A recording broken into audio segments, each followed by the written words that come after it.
for coming today. So as you all know, the Karina Lipsman is our winner in District 8. I think we have 5 precincts in Providence, but I've got, if you guys notice, my son over here is our videographer. He'll be recording this, and we'll be publishing this out on our Facebook page, and we'll give you guys copies as well. So Karina is our winner from District 8, and Jim Myles is our winner from District 11. And so we're very excited to have him. And I think your campaign manager, I've got email addresses up here, but your campaign manager, Brian Johnson, is here with you. Yes. Brian, where are you? There's Brian. Everyone give money. That's it. That's it. And now we have, and Jim Myles, same thing, got his email. Now, Jim, we need to talk to you about getting a better email address than Gmail. Okay. It works, though. It does, yeah. We need a Jim Myles for Congress email. All right. Thanks. And Colin, are you here? There's Colin. Colin is Jim's campaign manager. So I just want to make sure you guys know who these guys are, and here we go. So I want to talk about our town hall format. So the purpose of a town hall is for us also to hear from the candidates, but to have the candidates hear from us, the voters. Now, we have a very partisan room here. We're all Republicans, I'm assuming. We don't have any shadow Democrats in here. But they're going to have to face not only us, but Democrats. And part of what we're trying to do is have them listen to us, have us listen to them. We want to know the issues that they are running on. So Andy and I are moderating, although I'm doing most of it. Andy, where'd Andy go? She's around. Okay. So what I want to do is give our candidates 2 minutes to open up the discussion, and then what we're going to do is this is audience participation day. I don't have a lottery system, so we're going to do our best to get people to ask questions. But keep in mind, with the amount of time we have, you need to keep your questions short. We don't need a 5-minute diatribe on why you're passionate about something. That'll just kill our turnaround. So just keep it to a question, and then I'd like the candidates to answer. And if we need any follow-up, short follow-ups on that issue, and then we'll move on to the next question. I would like to save a little time at the end, so I haven't prepped our candidates for this, so this is a surprise to them. I want to leave a little time at the end for them to ask questions of you, the audience. So if you all have, you have things going on with your campaign, volunteering, whatever you want to know about from this passionate group, we'll give you a chance to ask questions of them too. So this is a little bit of an interesting, different format. So I want to start it off with first question. Now, when we do this, we're recording, so I need you, don't shout it, because even though we can hear you, I need to pass the microphone to you so it gets on the video.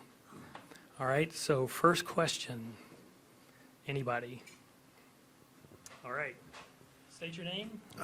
My name is Alan Blair, and I'm kind of interested in the 3 I's and what you might do about them. That's inflation, immigration, and imports, getting to reciprocal trade, I hope.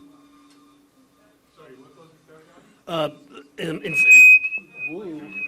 I think it's this thing. Yeah, it's because you're right in front of the speaker. Yeah. It's Inflation, immigration, and imports, basically balanced trade. inflation, immigration, and imports or trade. Okay, so since you're closest, Karina. Okay, so I'll go first. First of all, thank you so much for having us today. This is fantastic that we're able to come back here again, and you hosted a wonderful candidate forum. So thank you all for being here. Thank you all for your support. Thank you all for getting us to the next level. So to answer your question on inflation, inflation is the highest it's been in 40 years. We know that. We feel it in our pocketbooks. We feel it at the gas stations. We feel it with groceries. And the best way to combat that is to ensure that we have policies in place that prevent us from overtaxing our citizens and our constituents and giving that free money to the government. We also need to get our supply chains in order, and that's going to put food back on the shelves. And the most important one is energy independence. And we need to ensure that we have drilling permits. We need to open the pipeline back up, and we need to embrace a Made in America agenda. Immigration, we need to secure our borders. As a legal refugee immigrant, I understand the importance of having immigrants in this country legally. And so we need to give them a clear path to citizenship. We need to educate them, we need to give them jobs, and we need to integrate them into our society. And imports, again, that goes back to making sure that we have the right, we have folks on our, in our importing docks, working all-American, working to get imports into our country. And right now, we're understaffed. There's a shortage of people taking those products in. And so we need to have more men and women working and ensuring that we can get our supply chains in order again. So I'll give it over to Jim. Thank you. All right, how's that? Is that better? All right, I'll try not to scream. Yeah, talk about inflation first. I think the first thing we have to look at, it's over 8.5%. And I'm sure everyone in this room, you know that you don't have the same buying power that you had last month or the month before, and it's just getting worse. And how many of you have savings and IRA accounts out there? Those are getting just devastated by this inflation. I know it's all like that. And I'm also reading now that a lot of people are using their credit cards or are unable to pay their credit card debt off because they're buying necessities because of the costs and the price of inflation. And we need to stop that. And the way we do that, we've seen inflation before back in the 70s, is you need to get back to responsible spending. You don't pass these big spending bills. You have tailored, reasonable spending bills, and that way we can return to sensible policies and sensible spending policies, and that's the way you tame this dragon of inflation, because it's just tearing everybody up, and we really need to address it. On immigration, again, I think we've got over 1 million people now that are settled here in our country that came over here illegally. They shouldn't be here, but they are here. We have to deal with that. But I think the problem is pouring through our borders. We also have human traffickers, sex traffickers, drug cartels, terrorists, and this fentanyl, which is one of the biggest problems that we have. I've read, I think, enough fentanyl comes across the border every day to kill everyone in America, and that needs to stop. I'd say to Jerry Connolly, you know, what are you thinking here? Don't you care about the safety of Americans? Don't you care about the safety of those of us in our communities and our children? And that's something that we need to do. This fentanyl is especially dangerous. So how do we do that? Yeah, first we secure the border, that's for sure. Second, we need to look at our policies that encourage this illegal immigration, things like going after employers that knowingly hire illegals. We need to go after them and find them. Birthright citizenship, we have a lot of different policies that we can look at to discourage that, and I also agree, and I favor kind of a registration policy where they register, then they go back to their country of origin, and then they can come back and be vetted and then legally admitted with a path to citizenship. And those that don't do that, you know, that's fine, I guess, but they don't get any more government benefits, and now we know that we have a path to do it right, and then we can hold the people that choose not to accountable, because right now you just can't do much of anything. As far as imports, I guess the first thing I'd say is, well, how about we don't import solar panels from China? To me, that's the most ridiculous thing I have ever heard, and that goes into energy independence.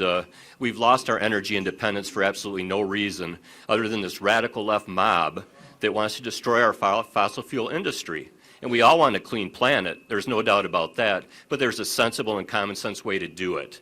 You keep your energy independence, and you use your technologies and American skills and ingenuity to develop alternative sources, and we phase that in, and we can save America and the planet. So thank you. All right. That was a great kickoff. You know what? And I forgot looking at my first bullet was candidate opening statement. So I just jumped right into the questions. So I'm going to give you guys an opportunity to introduce yourself, and sorry about that. That's okay. Well, I'm Karina Lipsman, and again, thank you for being here. Thank you for hosting us. Thank you for your votes and your support. This is going to be a great year. It's going to be a historic year, and we really have an opportunity here to change the direction of our country. And that's why I decided to run for office, is because I've experienced Soviet regime firsthand. I've experienced the oppression. I've experienced inflation. I've experienced not being able to walk out of your house and talk to your neighbors for fear of getting locked up in the gulag. And so this is the way that the country is headed, and that's why I decided to step up, resign from work voluntarily to run for Congress. And I want to make sure that all of us are behind our candidates. That's going to be really important. Andy and Steve mentioned volunteering. We can't do it without you. We need boots on the ground. We need grassroots efforts. And most importantly, we need funding. Both Don Beyer and Jerry Connolly have a war chest. We don't. And so we're going to need support from people like you in this Biden, Beyer, Connolly economy. Reach into your pockets and support us in any way you can. To get 10 of your friends to come out and volunteer and door knock and make phone calls. Get 10 of your friends to donate $10, $20. Everything helps. And we're going to make history. It's going to be a fun year, and we're going to flip the house. So thank you so much. Very nice. Well, thank you. Let me back up, and I'll give you my canned introduction. No, it's not totally canned, but it was a little bit pre-rehearsed. But anyway, my name is Jim Myles, and I'm running to represent you, and I mean to work for you up on Capitol Hill in the United States Congress. As a former Air Force master instructor pilot, and then as a federal judge, I think I've developed the skill set, the leadership skills, and the temperament to make a difference for you in Congress, and I'm looking for your vote. I think we have a big choice to make here, and it's pretty obvious. When we look at the Biden-Connolly model, what they're doing is they're sacrificing our economic prosperity, our security, and our freedoms for the woke progressive left. And I'm not quite sure why they're doing that. I don't know what's happened to the Democratic Party, but we need to reject that vision for America, and that's what I stand for. Thank you. All right. Thank you. So I want to ask a question. So we've covered a little bit of the economy, but I think one of the top issues that we saw on the board was election integrity. Now, election integrity is a lot of things, but there's a local aspect to it, which Andy and her team are working on. What can we do at the federal level? Because I know in federal elections, we have certain laws that protect our elections. So what can we do at the federal level to better protect our elections based on all the nonsense that's gone on since you get to go first, Jim? All right. That's a tough question, for sure, because a lot of the jurisdiction is local and state in elections. I think, and I've thrown this idea out before, we can look at the Federal Election Commission because they do have authorities. And again, over federal election, we're not talking state issues. But I think when there's prima facie evidence and suggestions of fraud, that the FEC, we can give them jurisdiction. Congress can do that, to go in and look at the situation. And if there is questions about the voting, and it would, of course, be bipartisan, as difficult as that would be, and have the FEC investigate, and then those votes cannot be counted until the FEC has determined that the election was fair and free and that there was no fraud. And again, that would be only in federal elections, and I believe we have the jurisdiction to do that. On the state level, what we need to do, and will continue to do, I know, is we go out and try to encourage people to be poll watchers, volunteer to help out in the local elections wherever they can, use the voice as we campaign to go out to spread the word, to get people to go out and vote. But I think I'm a little bit encouraged here in Virginia when I look at what just happened here. We had the trifecta here with the state offices. And there's really not a big history of voter fraud in Virginia. I think we've seen it in other parts of the country, and I won't get into details there because we can argue about that forever. But I think historically Virginia has probably been better, and the clean sweep here tells me that our elections are probably better than many, if not most, areas in the country, and we need to continue that and just keep an eye on that. And I'm confident that we'll do that this election cycle. Thank you.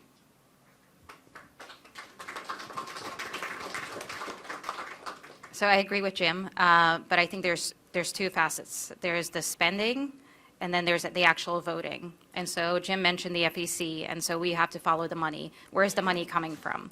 Is it actually coming from the U.S., or is it not coming from the U.S.? So that's something we need to be looking into. Second thing with the actual voting, and I think Andy mentioned it, and when I was campaigning for Governor Youngkin last year, was the fact that one of the precincts that I was overseeing did not have a single Republican passing out literature. And to me, that said a lot, especially, and I'm in Arlington. And so we know Arlington has its own, history, but, we didn't have literature. We didn't have Republicans passing out any pamphlets. We didn't even have yard signs outside the precincts of any Republican representatives. And so this year, we really need to step up our game, and we need to have volunteers at every single precinct. We need to come out in masses, because this is our year, and we need to show the Democrats that this is our year. And as Jim said, here in Virginia, we had a governor, a lieutenant governor, and attorney general elected.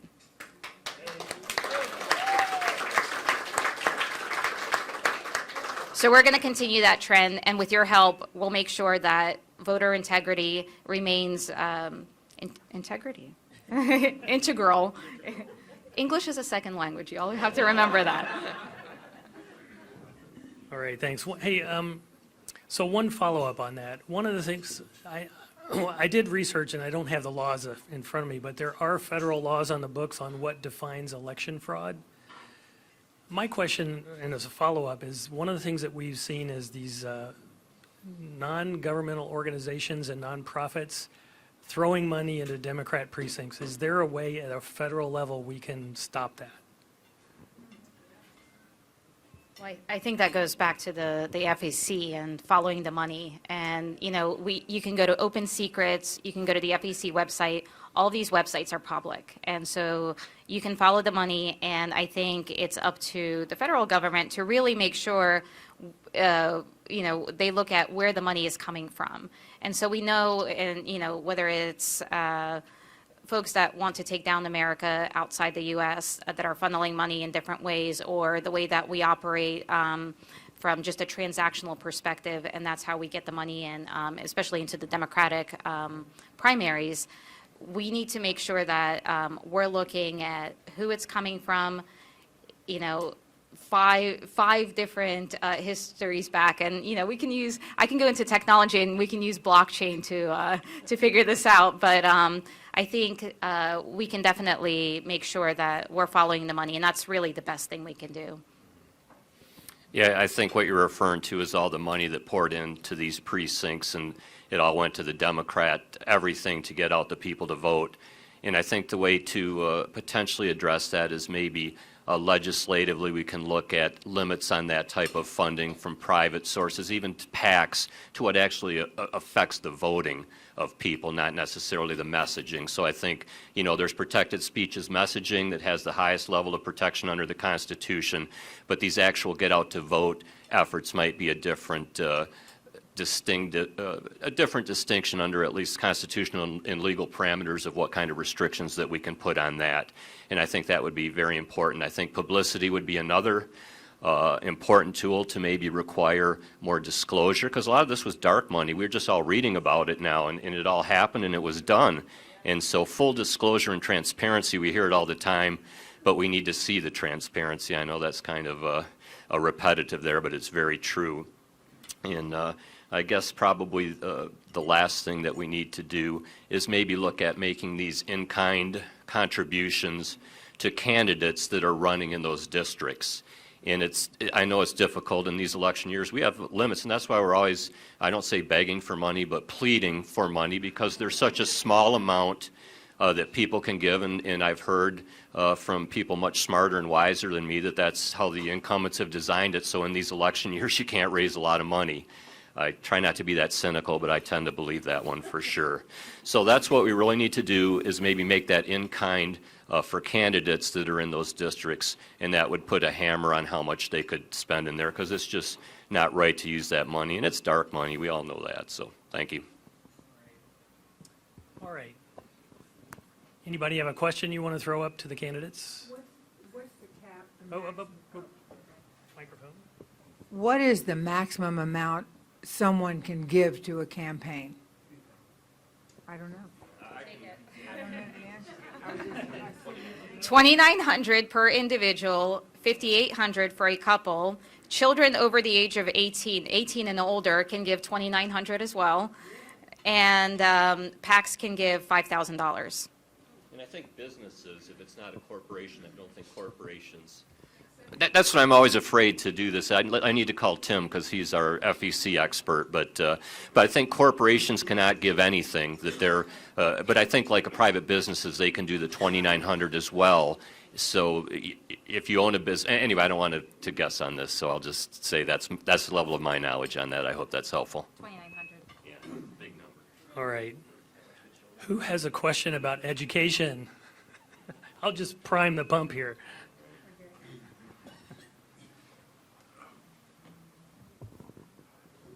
Well, as excited as we all were about the trifecta last year, when we go back and visit, we realize that we only won by 1.7%. That's not a runaway by any means. So my question is, and Jeff's is doing a great job of reaching out to the school board moms and whatnot. The constituents that pushed us over the top with that 1.7 was MAGA and Moms for Liberty. Do you have plans in your campaigns to reach out to them?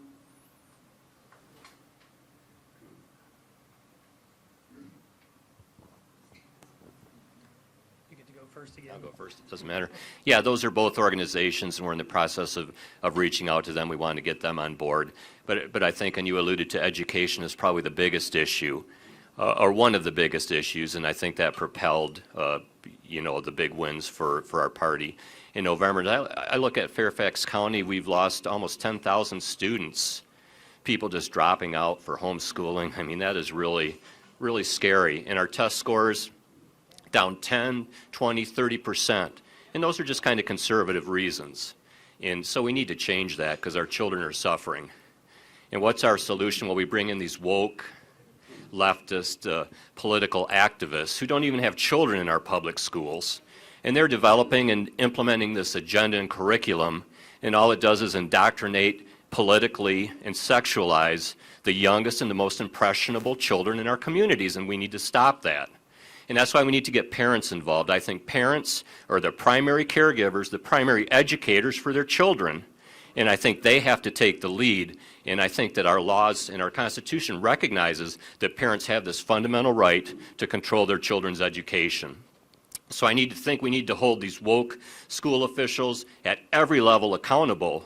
And we need to remind them what makes for a quality education. It's parents working with principals in those schools to tailor the education and the curriculum in that school for that community and that population. And that will lead to a successful education, and the children will have bright and promising futures, because that's just not happening right now, and we need to change that. Thank you. Have you tapped into the question of whether you have tapped into that demographic? Well, I said that I thought I answered the question, that I'm reaching out to those particular groups and their interest groups, and I've reached out, but I think education is what these moms is a lot of what they're talking about, and there's some gun control issues as well. But I think education is the linchpin of a successful campaign, at least in this election cycle, especially here in Fairfax County. So I would agree with Jim. Education's a big thing, and we're using Governor Youngkin's playbook to get the independent, non-political moms out to vote. And we're also building out coalitions, because the coalitions and the grassroots are really what's going to win this election. And right now we have coalitions for moms, coalitions for women, coalition for parents. And so that's the best way to reach out to the community and educate them. So we have all of those coalitions in place. We have former senior advisor to Governor Youngkin running all of these coalitions for us. So we're going to make sure that we're implementing every single thing that he did in Arlington, in Alexandria, in Falls Church City, and Fairfax County. Thank you. All right. I had a question. Actually, he was first. I'll get you next. Hey, Daryl Smith. So I'm very active in Alexandria 8th District, as you guys both know. But I was just at the Leadership Institute, so I'm going to make 2 quick points. So I was at the Leadership Institute and heard Morton Blackwell speak. He's the founder of Leadership Institute. And he talks about when we talk about fundraising, we should really talk about friend raising, because friend raising is what gets you the money and gets you people to vote. So I would ask both of you candidates, you always talk about money, I hear you, but you should also talk about how many volunteers do you have, because that's what I want to hear. Secondly, I want to ask your opinion on unions, because I would like to know if because the unions are destroying our education system.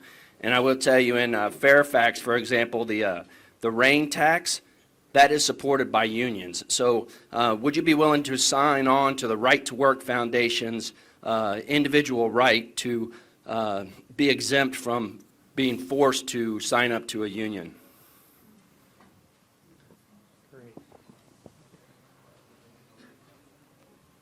Great question, and I love the friend raising. So yes, get your friends and get them to raise and get them to volunteer. So actually, to your point earlier on the coalitions, we have over 150 volunteers right now, or over 200 volunteers that have signed up. So there's definitely momentum. Daryl, Virginia is a right-to-work state, and we're very proud of that, and we're going to continue to make sure that it stays that way. And anything that the unions do is up to them, essentially, right? But most people come here for business because they don't have to unionize. They don't have to do collective bargaining. So I will look into your specific question because I'm not familiar with it, so I don't want to just throw out an answer that may not be right. But I will definitely make sure that I get back with you. Thank you. Hey, Daryl, are we friends? All right, well, I'll be looking to hear from you, okay? All right, see, I can be trained, thank you, and I've got a lot of friends in here, so come talk to me after. But on the union thing, just we were talking about education, I'll just throw out, Colin and I went and saw Betsy DeVos the other day, and it was interesting because that was a question they asked her, was the stranglehold, and she's got a new book, anyway, it escapes me, but Hostages Know More About Our Children. But her point was the teachers' unions, just the stranglehold they have on our schools. And she was not especially optimistic about what we can do, but she was optimistic about even the Democrats with children in their schools now are getting pretty fed up with things, and that there's definitely a potential here to swing the pendulum the other way. So we're very hopeful on that. The other part of your question, I'm sorry. So signing on to the right to work. Oh, yeah, I agree. Allow individuals to exclude themselves from being forced into unions. Mm-hmm. And like for the rain tax is supported by the unions in Fairfax. Yeah. So Yeah, no, I've long been opposed to it. I think it's always been a very questionable, I was a federal government worker for, 20 plus years, and I was represented at one point by AFGE, at one point by NTEU, and another point by IFPTE. And my impression oftentimes was that the union leadership was more interested in I won't say what my opinions were, but not the rank and file, that made our jobs easier and made us work together better as teams. So I think that that's definitely an issue, but I'm not, these union dues that are compulsory and union memberships that are compulsory, I would not support that. I'm a right to work, just like we are here in Virginia, and I would support that wherever I go. Thank you. Good question. All right, Suleiman. Hi, is there anything we can learn from congressmen who previously represent our areas? I'm specifically thinking of Tom Davis. I don't know if anyone, any Republican ever represented. So I was wondering if there is anything we can learn from prior congressmen who represented Fairfax. I don't know if any Republican ever represented Arlington, but I'm specifically thinking of Tom Davis and his resources and his connections and how he won elections. Sure. I've been very fortunate. I've got friends that are kind of helping me through, and I've had the opportunity to speak with Tom Davis a few times, and I met him. I went to the Bob Ulrich book signing at the Springfield Country Club a week or two ago. It's all a blur here, how many things you go to and everything, and I got a chance to talk to him, and also Pat Harity, someone that, our Republican savior in Springfield, such a great man and an expert political mind. So I think in talking with them, the thing that I take away is we have our values, and they have their values, and I'm not going to convince them to adopt my values. That's just going to make things worse and widen the gulf between us. You have to accept that, but what you have to do is find similarities and commonalities with them, and then you can work together with them on those commonalities, and that's the way to get things done, to get things accomplished. If you just try to butt heads on the values that you'll never agree on, you're never going to get anything done, and that doesn't benefit anyone. So it's hard, to, I think, you feel like you're violating your true values, but it's not necessarily true. You're not violating if you don't deal specifically with that, but if you deal with commonalities to get things done, and that's what Tom Davis suggested to me, and I'll run with that. We haven't, excuse me, we haven't had a Republican represent the 8th District since the Ronald Reagan administration. So I don't know if I can go all the way back there and get anyone to. So we're very ripe to have a Republican in place. But I will say that I have reached out to various candidates, the party, Congress, current sitting members of Congress, and just getting their advice and understanding what they're doing, what they have done, especially in heavily blue areas. And that's the thing is, I talk about every single Republican coming out to vote, and we still lose. And that's why we need those independents and the Democrats, the conservative and moderate Democrats, to come out, because that's the only way that we're going to flip this district. It's a D+20 district. And even though we had recent Democratic polls come out saying that, on a generic ballot across Virginia, it's only D+1, which is amazing given the current climate, the current presidential leadership, or lack thereof, and what our government officials are doing. So people are waking up. People are ready for change. It's just about getting that right message to the people. And again, Andy said, don't argue with people. Be nice. Talk about the things that you can agree on. Find the common ground.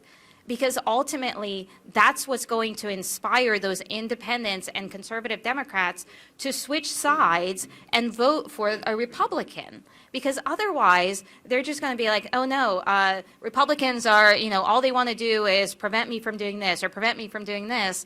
And that's not true. And so instead of fighting those battles that you're not going to win, focus on education, focus on the economy, focus on the things that matter to people personally and in your communities that that you can agree upon. That's how we're going to win in November.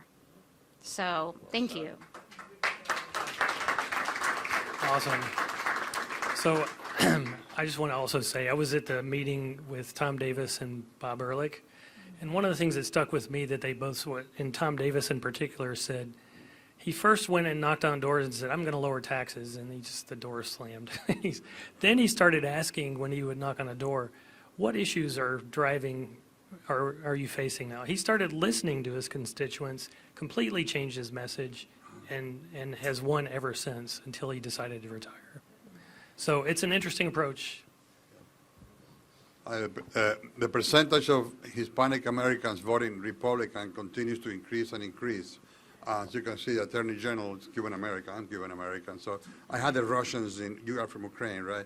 I had the Russians in Cuba too, so I know what it's like. Yeah.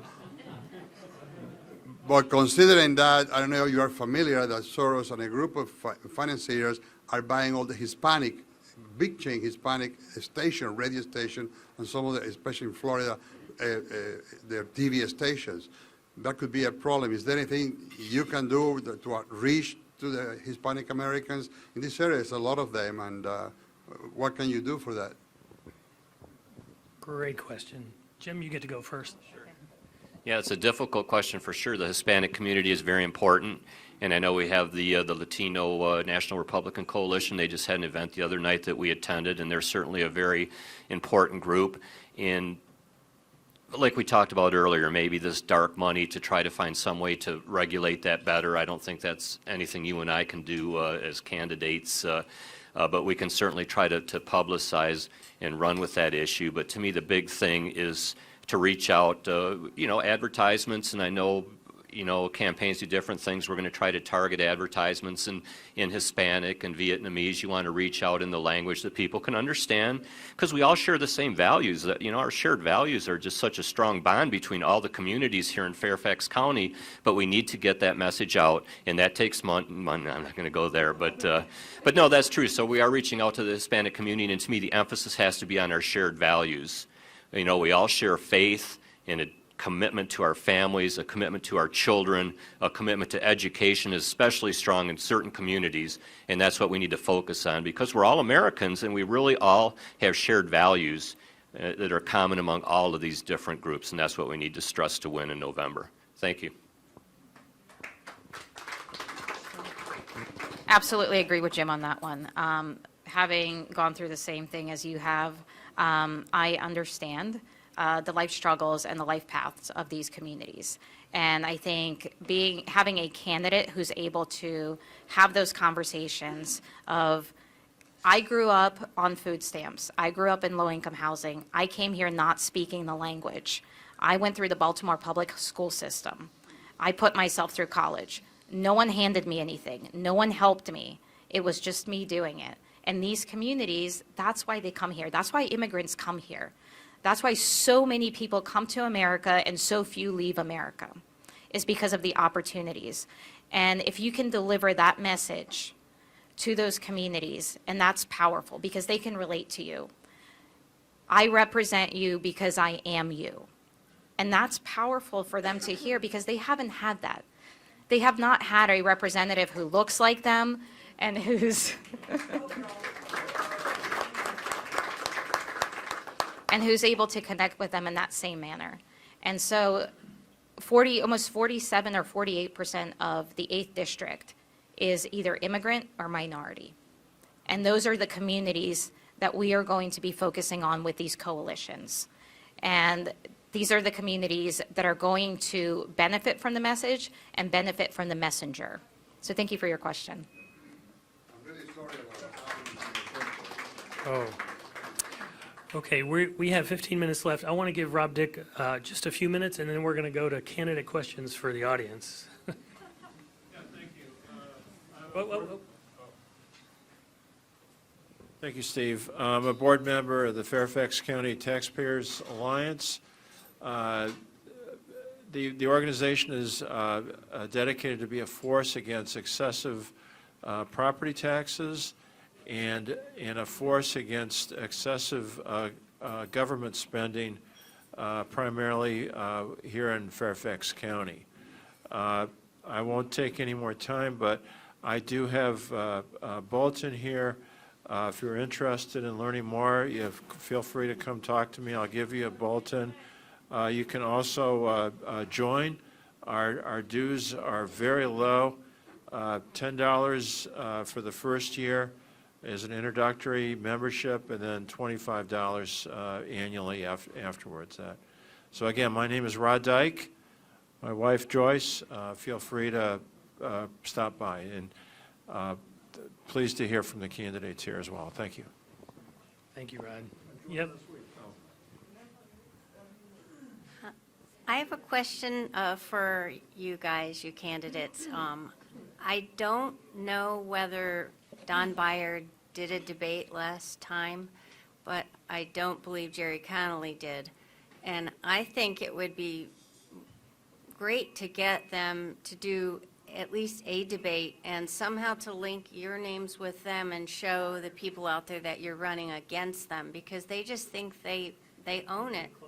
They don't even think they have to hardly do anything. I don't even think I saw a sign out for Jerry Connolly, but like at the voting area. That's my thought. Somehow give them a little bit of grist. Make them fight for it at least. That's my thought. We all want that. We all want them to spend a ton of money and beat them anyway. All right. So I don't know if that deserves, I don't mean deserves. So I will tell you this, that Don Beyer has a primary coming up on June 21st against an AOC-backed candidate. And so whoever wins that primary, we already have a letter penned to challenge them to at least 5 debates. At least 5 debates. We're not letting them get away this easy. This is our year. We're going to make history. Well, I'll take that advice. We haven't gotten to that point yet. I think what we're hoping to see is some preliminary polling that's done.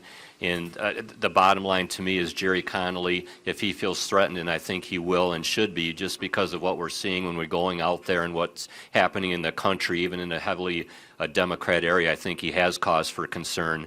And I noticed we went to VV Avena, he had 2 or 3 booths out there, you know, and we had 1. And that's, to me, kind of unusual when you're starting to have multiple booths at one event. That says a lot. And we're also looking at some other parts of his office, what they're doing as far as spending and things to kind of show that they're a little bit concerned. And if we have that concern, they're going to need to come to the debate table, and we're certainly going to, and I'll take you up on that, you know, we'll take a look, and again, when the polling data comes out, hopefully it'll be favorable, and that'll, of course, give us a lot more leverage to get what we want, but we certainly want to debate with him, because what's he going to stand on? I don't know. I haven't figured that out yet. I'll let him figure that out. All right, hey, thanks. So this part of the town hall is the other way, so I want to give the candidates a chance. Yes. Oh, I'm sorry. Sorry, you have you have to yell at me. All right, one more question, then we need to get on to this. So, I don't even know if I need a microphone. I think everybody can hear me. The GOP has never gotten a fair shake in the media. Okay? Misinformation comes out of their mouths every single day. What can we do to combat that, to make it a level playing field, number one? And number two, to get some honesty and integrity back in the messaging that's coming to the American people. Because I'm really tired of hearing my friends say things that are just so ridiculous. And I know that they've been listening to CBS or MSN or whatever, because it's obtuse. I mean, it's, you know, it's not the truth. And you can stand there and say, that's not true. It doesn't get you anywhere. So what can we do? Is there something we can do? Have you got any ideas about that? great, thank you. I guess I'll take the first stab at this. This is not an easy question. I think first we have to look at the tools that we have, things like Twitter. While we still haven't, hopefully, I don't know where that deal is, but I think that will make it a little bit more of a level playing field. In our Facebook accounts, I know we use that, and again, that's not as big as ABC, NBC, CBS, CNN, MSNBC, you know, that whole group, but, you know, they have their free speech rights, and I don't think there's a lot we can do to shut them down. I watch Fox News, I watch, you know, all the other Newsmax and ALN, I forget, yeah, so, and I make sure I support all those channels and watch them regularly. When we get up to Capitol Hill, there might be something we can do. I've always thought that we could, I mean, there's Section 230 of the Communications Act that I've talked about that allows, especially Twitter, you know, and Facebook to, they pretty much have unfettered discretion to exclude conservative thought. And we've seen that happen, and maybe we can revisit that. And I know they're working on that right now in the Senate, but we'll see how that goes. And the other thing is maybe create a cause of action for people that are discriminated against by Twitter or Facebook because of their viewpoint content is highly protected under our Constitution, and that might be a possible way to do that. But it's a difficult road, but we need to get our message out, and we need to kind of watch those and see what the big issues there are where they're disinforming, misinforming, and we all have to breathe a sigh of relief that DHS disinformation board went away, because that just shows you we're making progress and there's hope for us here in America. So thank you. That's a tough question. Well, as someone who has recently been under attacks by the media, I can say that it doesn't feel great to be on the receiving end, but the media is skewed, and we're just hoping that most people, especially reporters and the media, stop doing a disservice to voters and the people of the U.S.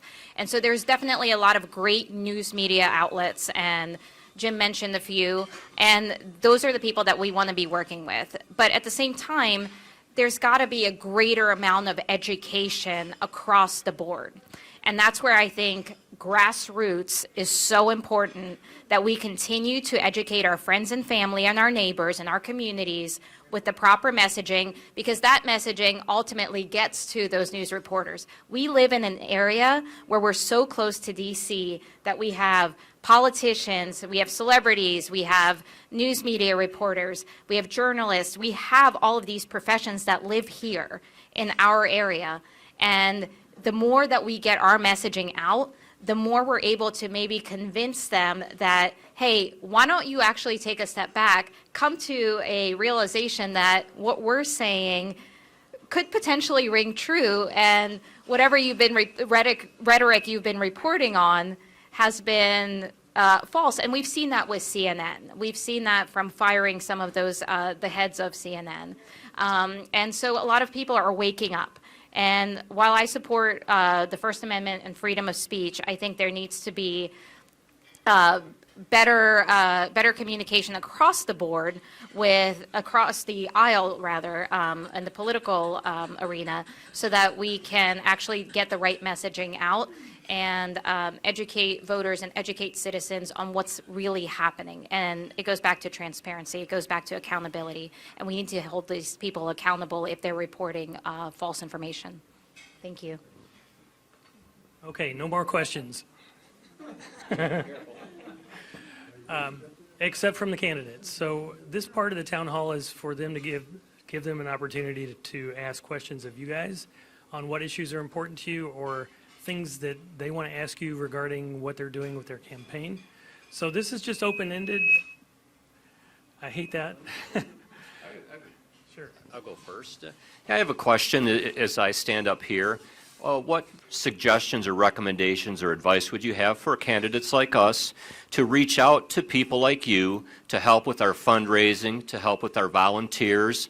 A lot of times I feel like we may not sound very sincere up here, and sometimes I feel like I'm not sincere because it's such a canned speech, because it's so necessary, and it really bothers me, and I know it bothers you. It's one of the hardest things, I think, running, is trying to raise funds to get your message out. So that would be my question to you. Do you have any advice for me or Karina, if she's interested, on the best way to approach people for help with your campaign, either with money or with their time? Because it really helps and goes a long way to get our message out. Really fast. We have one over here.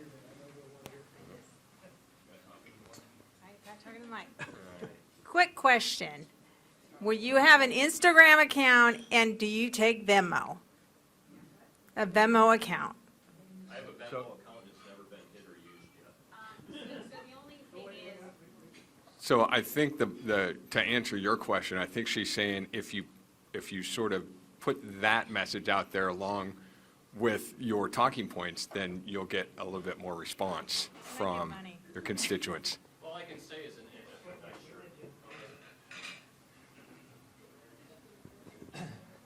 Gotta forget.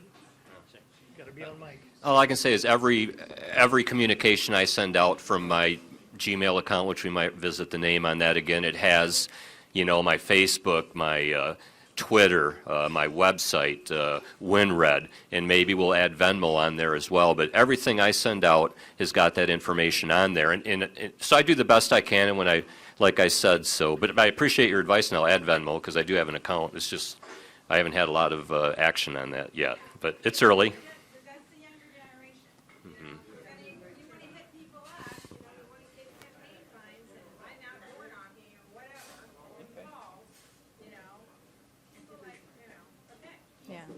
I would just want to caution, just to make sure that we're okay using Venmo, just because they have Anodot, WinRed, and so I'm not sure, and everything has to go through the official channels. We just talked about money and black money and how money's being traced, and I think Venmo was one of those things that it goes directly to the recipient. So, but very creative, I love that. So my question to you all, what gets you motivated to get out and door knock, call, volunteer, be part of the community, and get the messaging out? I'm gonna ask Harry to respond to that. What's that? Yeah, so, sorry. I just, a good friend of mine. I basically want candidates who will cut the size of the government except for the military. As simple as that. Anybody else? Can I just make a comment on that? Sure.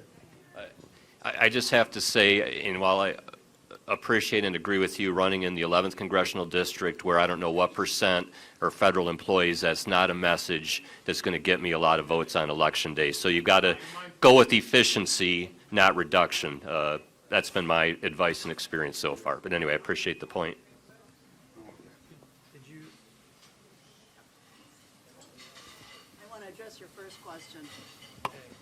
You asked for ideas, and to reach out to the Latino community, I don't know who's doing your marketing or who's doing your research, but I'm sure there are a lot of Latin-oriented festivals, especially through their churches, events that they have for families, et cetera, which I think would be a great place to show your face and meet some of these people head-on, not only passing on a literature, but, you know, having somebody who speaks Spanish with you.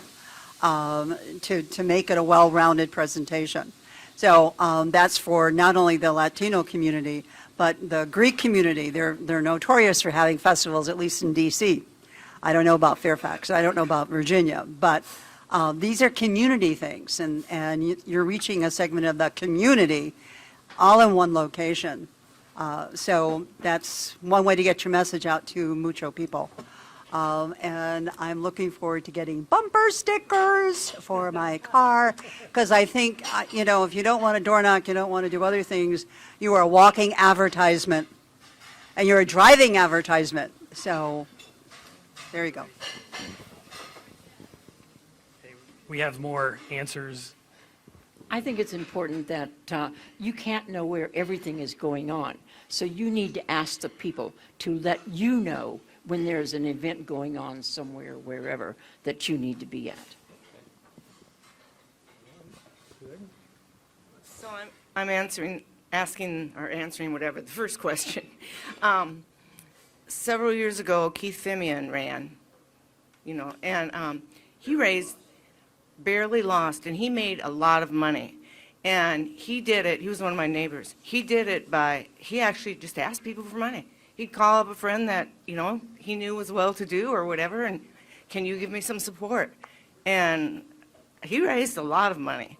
And the thing about bumper stickers, I always used to put bumper stickers on, and Tom Davis used to say a bumper sticker's worth $200 worth of advertising.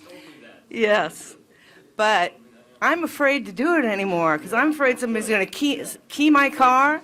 Yeah. Like one time I had a Bush sticker on, and I come out of Costco, and there's 2 grocery carts jammed into my car. It's like, but for those that can do it, do it.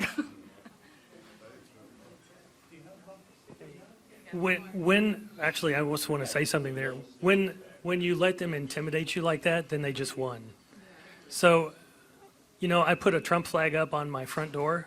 It's been flying since the election, and I get comments all the time from neighbors who say, thank you. So they say it quietly, but they feel like we're speaking for them. They're still maybe afraid to put it up, but we can't be afraid.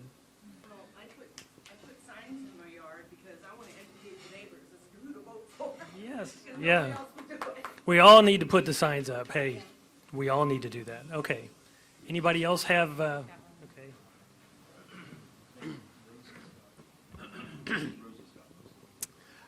I just want to share with the class a revelation that I've had since we last had breakfast.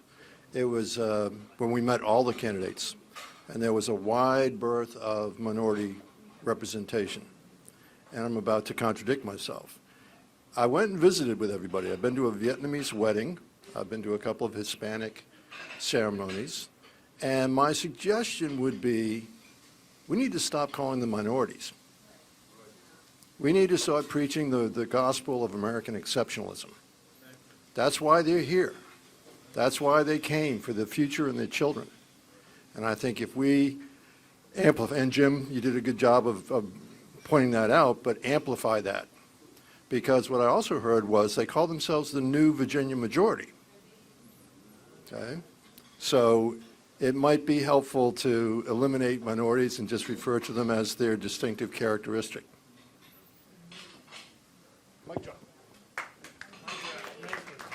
Thank you, Brian. All right.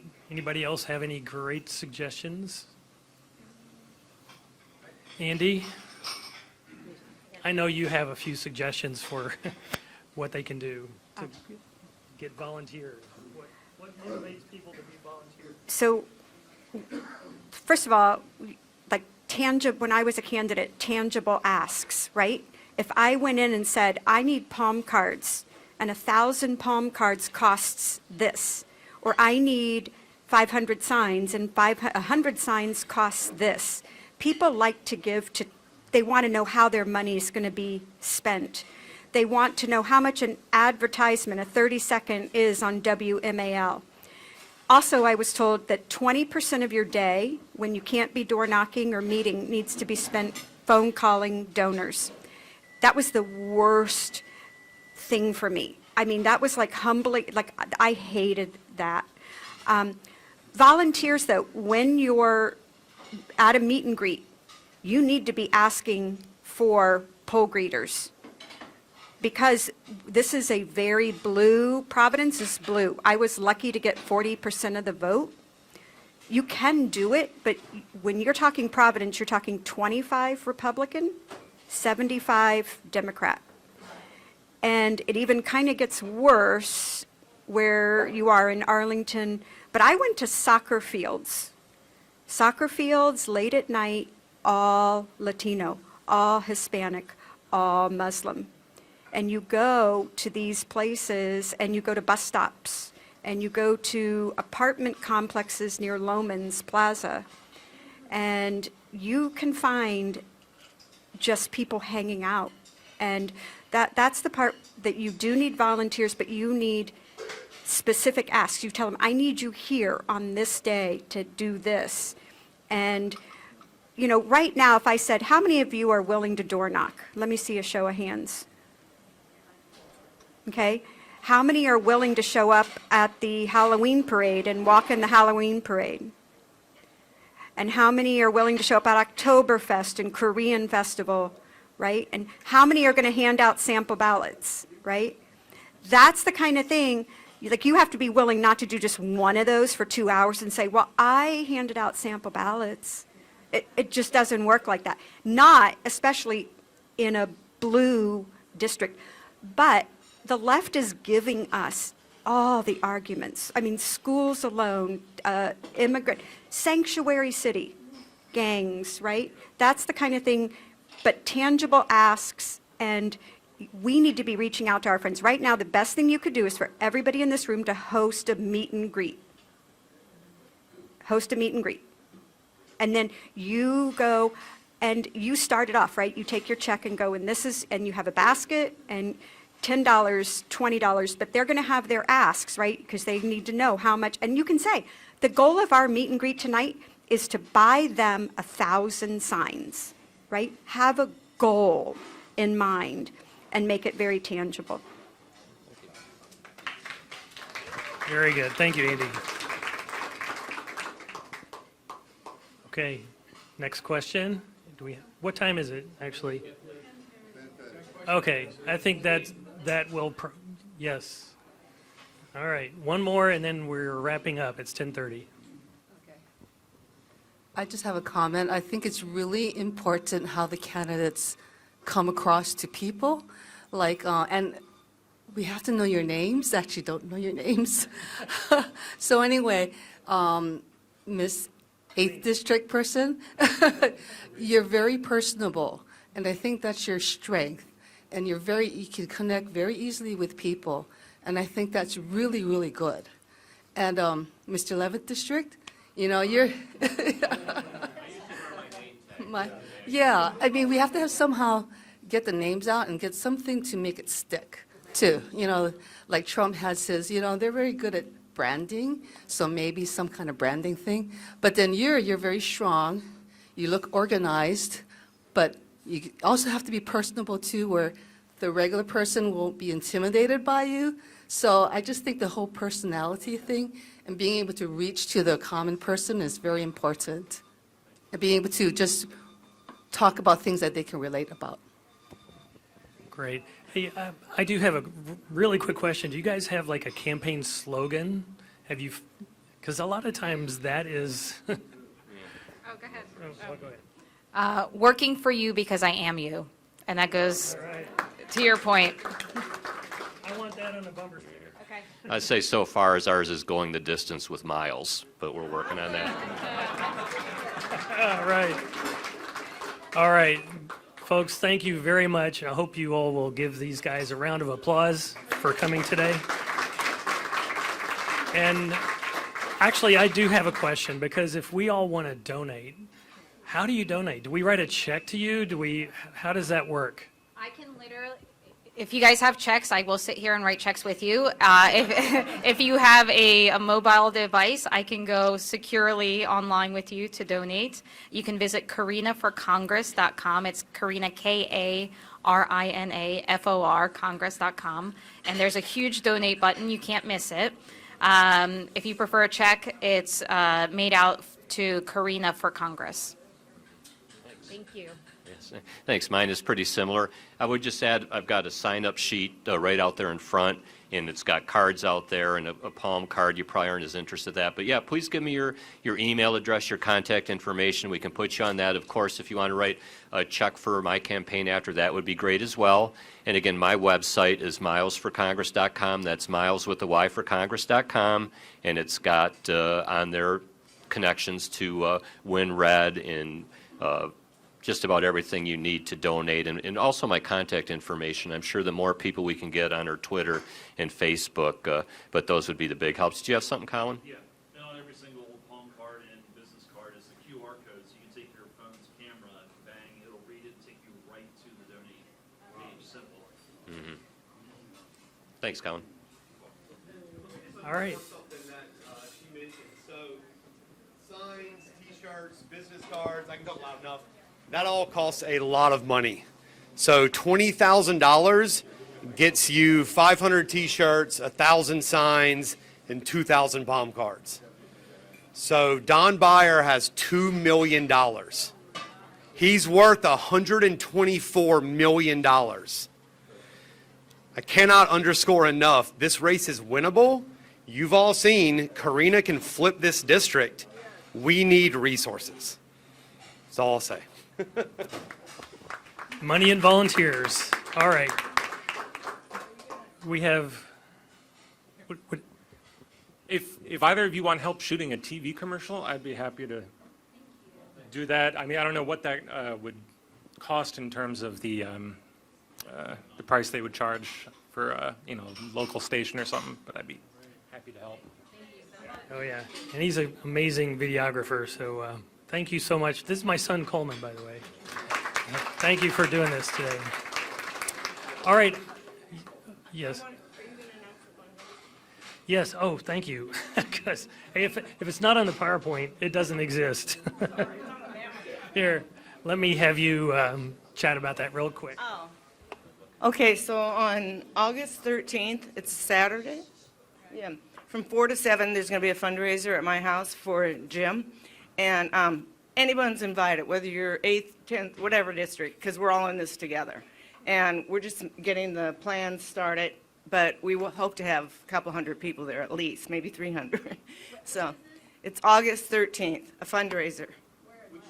At my house. It's going to be in the next newsletter. It'll be in the next newsletter. Oh, I'm sorry.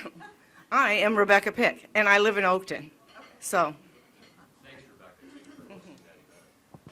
So these meet and greets, actually, I do have a question about that. Andy mentioned a meet and greet. I've never hosted one. I don't know how many people here have ever hosted one. What is that all about, and how do we make that happen? So it's wonderful volunteers that open up their homes or anywhere really. It's nice to have it at a home because then you're not expending too much money and you can actually use the money that you've raised to go towards what Brian was saying, T-shirts, merchandise, etc. But anyone can do it, and it doesn't require a lot. We'll help you. We'll work with you. I personally have, and I don't know, Jim, if you do, we have a fundraiser who's able to do the RSVPs. They're able to do name tags. They're able to do the follow-ups. So we're happy to work with whoever wants to open up their home, or we can do, a school or a library or some free public space. It's summertime. Picnics are great if we want to get a park fundraiser going on, but it really means a lot to the candidate to have personal friends, community leaders, community, or, just people in the community hosting these fundraisers, because they really do help. And it gets our name out, and it gets us money in the bank so we can take on these war chests. Yeah, excellent.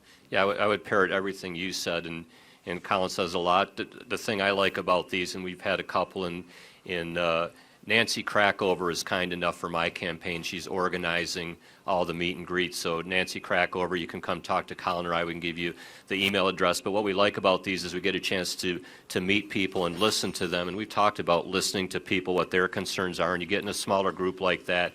And it is a pebble concept, especially at this point early. We meet 5, 10 people, and they go out and meet 5, 10 people, and they go out. And that's how you win elections. You start small, but they get a chance to see us, and we get a chance to see them and talk to them and learn about them. And again, meet and greets, we have a lot of those coming up. And again, we're very blessed to have a Nancy that's very knowledgeable about a lot of these types of things. And so we're going to do a lot of that over the summer. And I look forward to seeing you a lot at these, because they're very fun, and it is really nice to get to talk to people. So thank you. All right, well, we're way over our time. So thank you, everybody. We're going to call this meeting a wrap. Thank you, both candidates. Thanks for coming out. You bet. Karina, thanks. Good to see you again.